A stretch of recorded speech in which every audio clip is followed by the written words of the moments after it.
Now the Ephraimites asked Gideon, "Why have you treated us like this?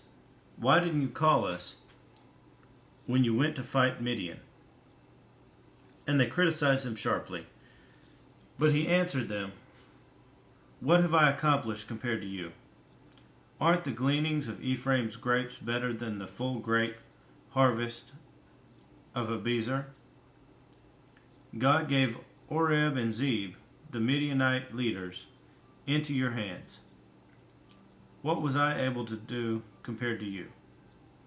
At this, their resentment against him subsided. Gideon and his 300 men, exhausted yet keeping up the pursuit, came to the Jordan and crossed it. He said to the men of Succoth,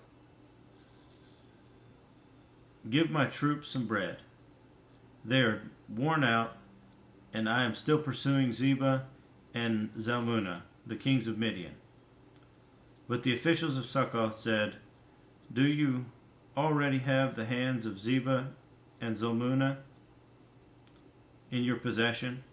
Why should we give bread to your troops?" Then Gideon replied, "Just for that, when the Lord has given Zebah and Zalmunna into my hands, I will tear your flesh with desert thorns and briars." From there he went up to Peniel and made the same request of them. But they answered as the men of Succoth had. So he said to the men of Peniel, "When I return in triumph, I will tear down this tower."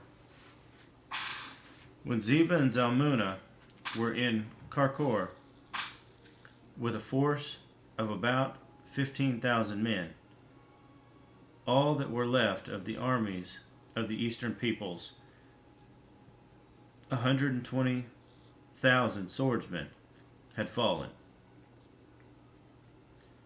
Gideon went up by the route of the nomads east of Nobah and Jogbaha,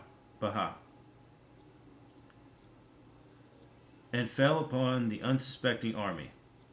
Zebah and Zalmunna, the two kings of Midian, fled, but he pursued them and captured them, routing their entire army. Gideon, son of Joash, then returned from the battle by the pass of Heres. He caught a young man of Succoth and questioned him, and the young man wrote down for him the names of the 77 officials of Succoth and the elders of the town.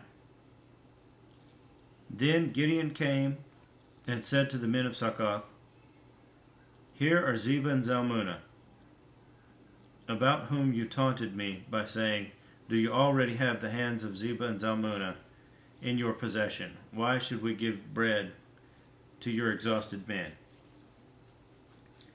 He took the elders to the town and taught the men of Succoth a lesson by punishing them with desert thorns and briars. He also pulled down the tower of Peniel and killed the men of the town. Then he asked Zebah and Zalmunna, "What kind of men did you kill at Tabor?" "Men like you," they answered, "each one with the bearing of a prince."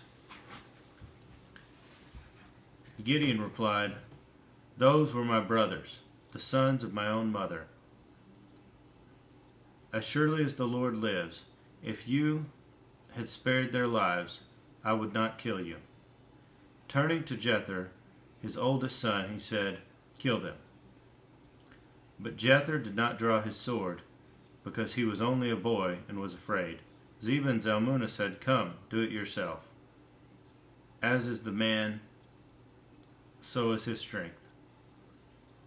So Gideon stepped forward and killed them and took the ornaments off their camels' necks. The Israelites said to Gideon, "Rule over us, you, your son, and your grandson." because you have saved us out of the hand of Midian." But Gideon told them, "I will not rule over you, nor will my son rule over you. The Lord will rule over you." And he said, "I do have one request, that each of you give me an earring from your share of the plunder." It was the cost of the Ishmaelites. It was the custom of the Ishmaelites to wear gold earrings. They answered, "We'll be glad to give them." So they spread out a garment, and each man threw a ring from his plunder onto it. The weight of the gold rings he asked for came to 1,700 shekels, not counting the ornaments and the pendants and the purple garments worn by the kings of Midian and the chains that were on their camels' necks.